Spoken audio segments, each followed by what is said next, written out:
Hey, jrpg here, wishing you a happy Friday. Welcome back to my Final Fantasy VI walkthrough. In the last episode, we met up with Sabin atop Mount Colts, who sadly had to kill his training partner Vargas, but Vargas turned out to be a patricidal maniac, so no one's gonna miss him anyway. Anyway, we finally arrived at the Returner Hideout, so let's have Terra meet Banon right away, and one thing I'm gonna do real quick is put Edgar in front, because he's our contact with the Returners, so it makes sense to have him lead. Now let's go. King Edgar, this way, please. And we will go ahead and follow him deeper into the hideout.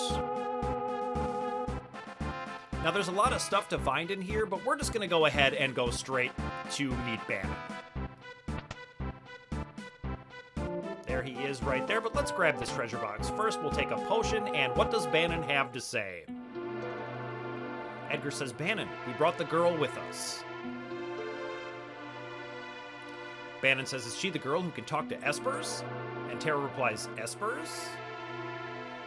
Edgar says, seems the Empire had complete control over her.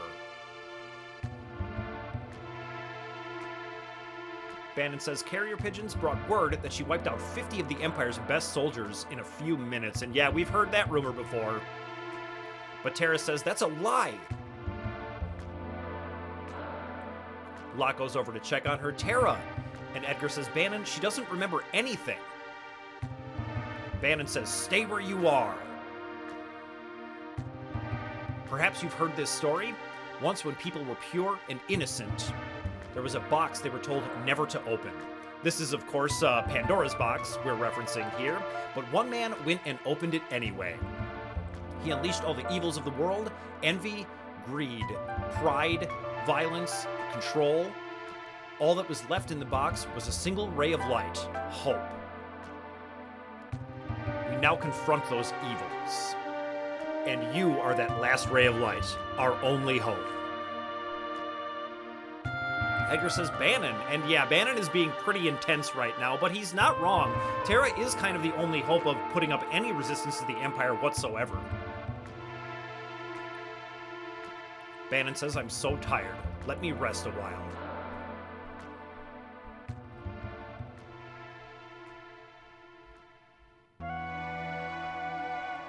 And now, after a short nap, we've got to go talk to all of our previous party members, and they're going to try to convince us to join the Returners, so let's go ahead and do that. Locke says, someone important to me was jailed by the Empire. I've hated the Empire ever since. I joined the Returners when I realized the Empire was rotten to the core. I wanted to make a difference. And Terra says, but I have no significant other in my life. And Locke replies, that's not entirely true. Besides, I'm sure there are people who feel you're important to them. They are counting on you. And in here we'll find a Phoenix Down. And yeah, all of this is kind of a lot of pressure, but there doesn't really seem to be another reasonable option. This guy says, we're a small organization now, but our membership is starting to soar. And I imagine Returner membership is directly correlated with the Empire conquering cities, which it doesn't seem like they'll stop doing anytime soon. Sabin says, the only thing I can add is that you can trust my brother implicitly. He's always been fair with me. You can trust him, Terra. But don't you dare tell him I said that. And he's gonna have a laugh about that. And yeah, I mean, that's one of the things that I was pointing out about Edgar's character, is that he is supposed to be a good guy and not some creep, and we can actually trust him. This guy says, the Empire is arresting Returners everywhere. We have to discover some means of fighting back, or you're all gonna die, pretty much. Now, before we head up, we're gonna check right over here. Someone dropped a scrap of paper. This is a little secret. Now, we can choose to toss it in the trash or leave it there, and we are definitely going to leave it there, for reasons that will become clear in a little while. Find the green cherry in here, and let's head this way. Edgar says it's going to be tough to talk you into helping us. If we push you too hard, we're no different than the Empire, and that's a very good point. So we want you to make up your own mind. And we are going to make up our own minds in just a moment. Now, there is one thing that I want to get before I head outside, and that's going to be up this way. By one more thing, I mean kind of a lot of things, actually. So we've got a Phoenix down, an Air Lancet. That's going to be a very nice upgrade for Locke. It's a Wind Elemental Dirk, and so it's going to be very effective against flyers. This thing is really, really sweet, and we will be using it a little bit later on, but not right away, for obvious reasons. Let's talk to this guy. Please join us in our battle. And I'm strongly considering doing that. Get a True Knight Relic, an Antidote, a Tincture, and there's one more thing back here through this little secret passage over here. And that is going to be the White Cape. This thing is really, really sweet, and we're going to go ahead and put it on right away. I'll talk to you about it, even though you can kind of already see what it does. So it protects against Imp and Mute, and then it grants +5 defense, +5 magic defense, and +10 magic block, which is very, very nice because remember, that is our actual evade stat. So now we've got some actual evade, like close to what it's supposed to be for Terra, which was 15. Okay. We are pretty much done collecting treasure for right now, so let's head outside.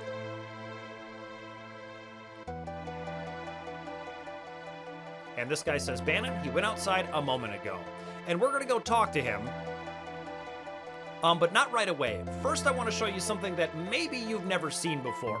Now, this is a little bit dangerous, so I'm going to go ahead and heal up before I do this. We're going to walk all the way back towards Mount Colts before we speak with Banon. Because what if we're Terra and we decide, you know what, this isn't for me, we're just gonna run away and get out of here. I'm just gonna run away from these fights because I don't really want to get crushed by them or spend a ton of magic dealing with them.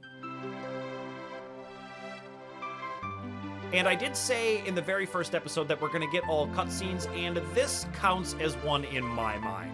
And look at this, it's blocked by a soldier with Magitech armor, and if we talk to him, he says, "Scum, you're returners!" And he hops in the armor and chases us out of here. So there is, in fact, no going back. And that's something that I really like, and think is a great piece of attention to detail. Now, you might think, well, the evade set doesn't work, and this game is famous for a number of glitches like Invis Doom, things like that.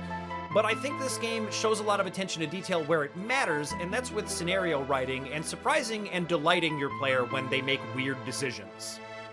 Just doing things where they're like, I wonder what happens if I do this. And speaking of which, let's talk to Banon right now. He asks, have you made a decision? Will you become our last ray of hope? Now, in a lot of RPGs, decisions like this are kind of meaningless, like you end up just having to pick yes, but you don't actually have to pick yes here, and some different things happen if you don't. If we were to choose yes, the scene would proceed normally and we would receive the Gauntlet Relic, and let me tell you about that one a little bit because we're not going to get it here. It allows you to wield a weapon with both hands and grants +5 defense. It displays in the character sheet double battle power, but this is not exactly accurate. You can think of it as closer to just +50% damage at the cost of not using a shield.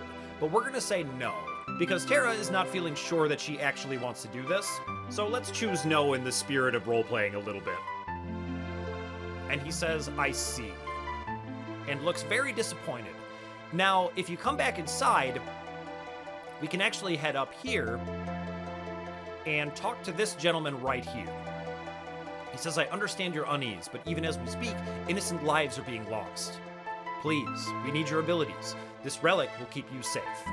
And for this, we get the Genji Glove, and we get this instead of the Gauntlet. We truly need your help, he says. And let me just talk for 1 second about that.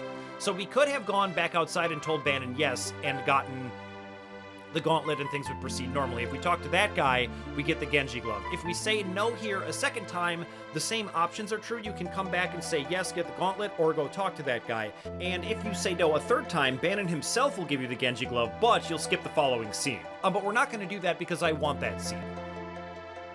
So now we're going to say yes. But I just think it's very, very interesting, like how many different ways this can actually play out. And that's what I was talking about when it comes to attention to detail. But we answer yes, and Banon says, you will? Really? And Terra says, but I'm scared. And Banon says, if everyone works together, we'll be successful. Never give up hope. And Banon says, I have a plan. Please get everyone together. And this is the scene that we would skip by saying no 3 times. We would still get the Genji Glove, but we wouldn't get to see this. And I did want to see this. Primarily because of this right here. Banon says, who did this? Who left this piece of paper here? And Terra looks a little surprised, but she laughs a little bit. Now let's talk about why that's in the game. There are a lot of different theories. Most people think it's just some Japanese joke that we're all too American to understand. But I have a different theory about it, and that is this. This layout here looks a little bit like a staff meeting. And Final Fantasy games have a very long and colorful history of including developer in-jokes. So my theory is that this is something that actually happened in a staff meeting, and I think it was Sakaguchi who said that. And my reasoning for that is that he is a notoriously difficult boss, so I feel like someone on the dev team left a piece of paper and he kind of yelled at them about it. I have absolutely no evidence for that being true, but that's my theory I just wanted to share with you. So now, Banon says, right. We all know that the Empire is using Magitech power in battle. The point is, how has the Emperor created it? And Edgar says, I had Locke look into the rumor that the Empire is forcing the world's finest scholars to study espers. Ah yes, those silly scholar people. Locke says, all the trouble in Narshe is over in Esper too. And Terra says, you mean there's some connection between espers and Magitech? And Banon says, I can only recall one thing linking espers with Magitech power. Edgar says, you don't mean... And Banon replies, indeed, the ancient war of the Magi. No, it can't be. Locke says, my grandma used to tell me stories about magical machines. Could they have been true? I feel like they absolutely were true. And Edgar says, could that ancient tragedy be playing out once again? It seems likely that that is exactly what's happening here. To quote another great game, time flows like a river and history repeats. Banon says it's just speculation. But historical studies have provided a number of conflicting and frightening theories. According to one theory, humans and machines were imbued with powers drained from espers. And Terra says that could explain Magitech power. Yes, it could, and it would explain why the Empire is so interested in that esper found in Narshe. Edgar says we can only fight Magitech enemies with Magitech weapons. Banon says it's risky, but if we have Terra speak with that esper, it might just wake up. And Edgar says, I wonder if that's wise, and that is definitely an open question. Like, we don't know what's going to happen if we wake that thing up. And Banon says, who can say? Regardless, we need Terra's help. And Locke says, Terra. And Terra says, I'll do it. She's on board. Sabin says, what nonsense? You sound as if you're enjoying this. But just as things are kind of looking up, we hear a sound. What's that noise? Emergency! Sir Banon! Oh, and I think this is just such great pacing. Oh, man. South Figaro. Banon says, what's going on? What happened? Empire took Figaro, coming this way. Banon says, they found us. We haven't a moment to lose. Locke. Locke replies, I know. Someone has to sneak into South Figaro and slow the Empire down, right? And Edgar says, this is right up your alley. Good luck. Locke says, Terra, please wait for me, and please, don't let a lecherous young king, who shall remain nameless, near you. And Edgar says, Locke! And Sabin says, big brother, aren't you ever going to grow up? Banon says, what are we going to do? And Edgar says, we'll escape down the Lete River and make our way to Narshe. I want to see that esper for myself. Banon says, right. There's a raft by the back entrance. It's a gamble, but we're fresh out of options. Edgar says to Terra, you're in danger here. Come with us to Narshe. You'll probably even gain some understanding of your own abilities. Banon says, we've no time to dilly-dally. Let's make for Narshe. And now we come upon the Lete River section, but before we go, we're going to back up a little bit because there is one very, very rare cutscene I want to show you. I bet a lot of people haven't seen this one. Maybe you've seen the one at Mount Colts, but check this one out in just a sec here. Let's talk to this guy. Give our regards to Banon. And I will. So before I forget, let's make some preparations. We're going to put everyone in the back row. Let's put Sabin up top. And let's go ahead and throw the Genji glove on Sabin. And you know what? Let's check our relic setup in general. Yeah, I think Sabin can use the Hyper Wrist. But I have a lot to say about the Genji glove, so buckle up here. So it says it's possible to equip each hand with a weapon, which is true. And it grants +5 defense, you can see in the little defensive buff there. However, there's a lot more going on with this Genji glove than it immediately appears. It is glitched, so the way it was intended to work was that when you equip 2 weapons, it was supposed to give you a -25% damage penalty, so you don't just get straight up double damage. You get like 75% more damage, which is pretty sweet. However, the way it actually works is that this penalty applies if you only equip 1 weapon and not the 2. So you do in fact get double damage with 2 weapons, but we only have 1. So you don't want to use this right now just for the 5 defense. And let me explain really quickly, the penalty applies to all physical damage, so it would even apply to the auto crossbow and like Sabin's Pummel Blitz, for example. All physical damage would be -25% damage. I tested this out myself because I could hardly believe it, but it's true. So you don't really want to use it just for the 5 defense, but we are going to do that here.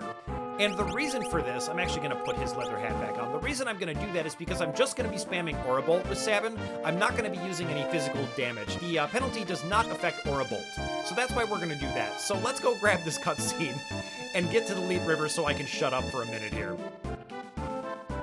This guy says, we'll handle things here. Please leave for Narshe.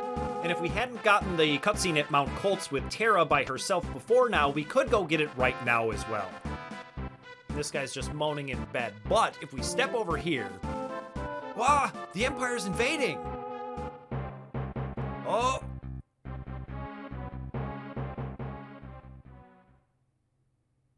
But he's just talking in his sleep.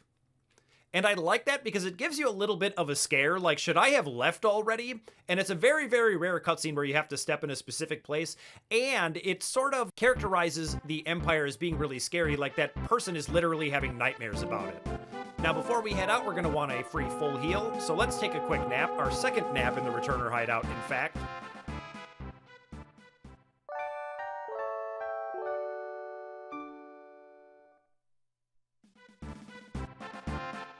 And even though the Empire's on our tail, we have enough time for some sleep.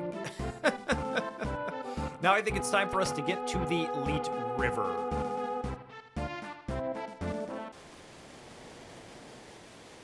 And it's time for us to make our daring escape. Here we go. This raft will take us to Narshe. And once we hop aboard the raft, there's no turning back, but let's go ahead and do it.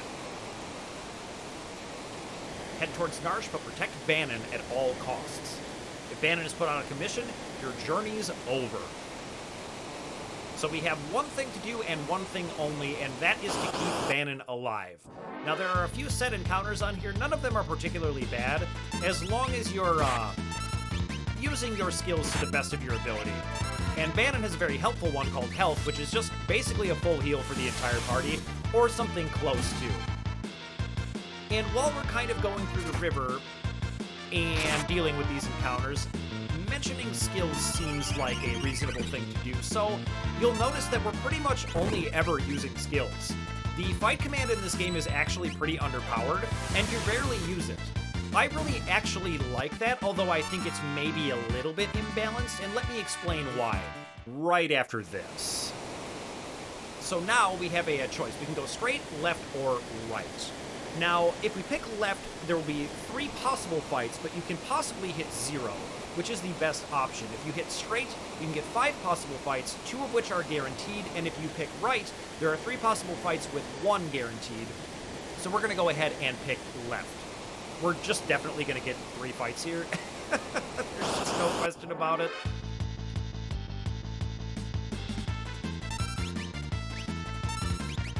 To finish what I was saying about skills, I feel like they did a much better job of really drilling down what makes skills a reasonable thing to put in your game, and that is making them all very unique and a joy to use. I feel like there was some mistakes made with regard to that in Final Fantasy IV as a comparison, where things like Twin and Yang's Kick were pretty good, but a lot of the cut ones from the Japanese version are kind of useless.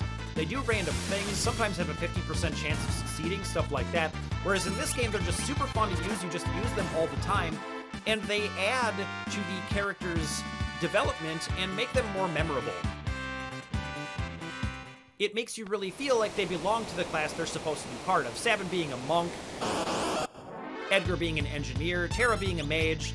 I don't really know what Banon is supposed to be. I guess you could call him a healer, but he's probably just a crazy old man.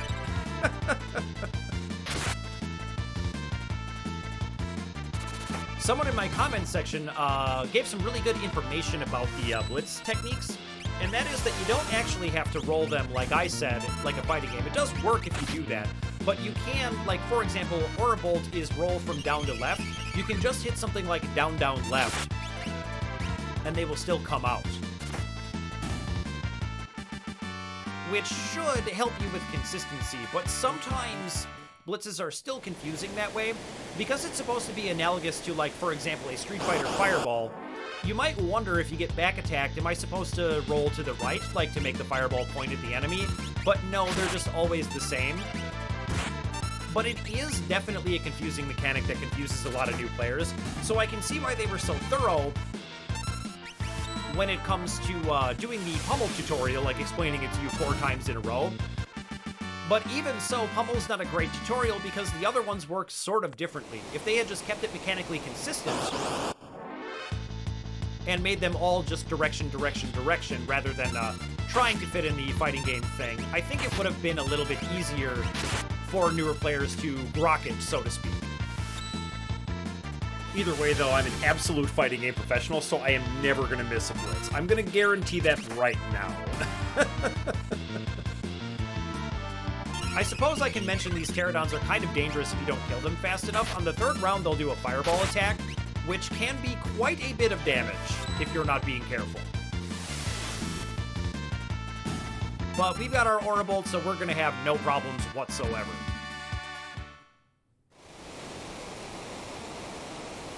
Now we're going to come to this cavern, and there's going to be a save point, but we're not really going to need it, so I'm just going to immediately jump right back on the raft, and let's keep this thing moving. I'm down to get as far away from the Empire as I can, as fast as I can. Now, all of these fights on the river are kind of designed to wear you down. You don't get a break in between them other than those save points.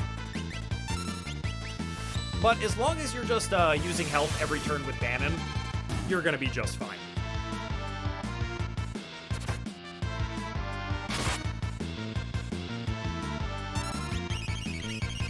You know, now that I'm thinking about it, maybe I should have gone with both the Hyper Wrist and the Atlas Armlet on Edgar to maximize his damage. Then I could give the running shoes to Sabin. That might be actually a better setup. But that's kind of the fun of relics. Anyway, so now we've got another choice to make, and we can pick up or left. Now, up is a really, really interesting choice. It leads you in a circle, and you end up in a fight most of the time. Now, if you set the cursor to memory and use a turbo controller, you can spam health with Banon, auto crossbow with Edgar, and fight with everyone else.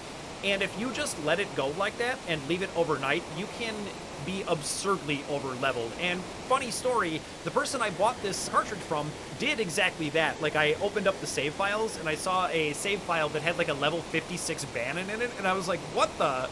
But then I realized, oh, they must have done that trick. That's so cool. I love that people are, there are still save files sitting around with people having done that. Anyway, we're going to pick left because left is the way out of here.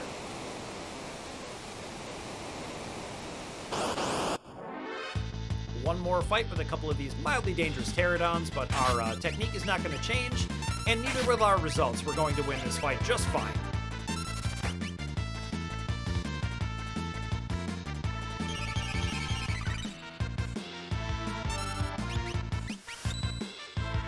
Yep, I never miss a blitz. I told you.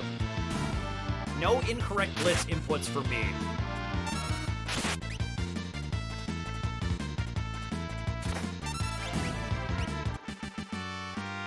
All right, no problems there. And a couple of levels up right on time. I do appreciate that. Now, fun fact about this spot here, you have to walk on this save point. So if you've been avoiding them all game, You will get the save point tutorial there, and there's nothing you can do about it. You do have to read it. Let's go ahead and, I probably don't even need to do this.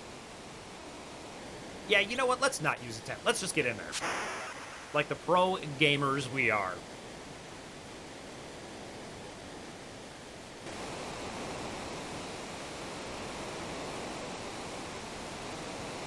And down the waterfall we go, and we're coming up on the grand finale of this area here, but I think we may have one more battle to contend with, and yep, here it is. Fortunately, this is one of the easier groupings.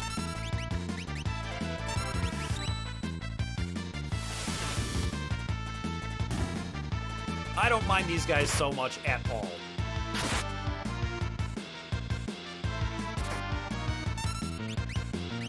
Realistically, we could be using Terra's magic, but I'm just not going to. It's really unnecessary. And Orimote will clean up that guy right there, no problem.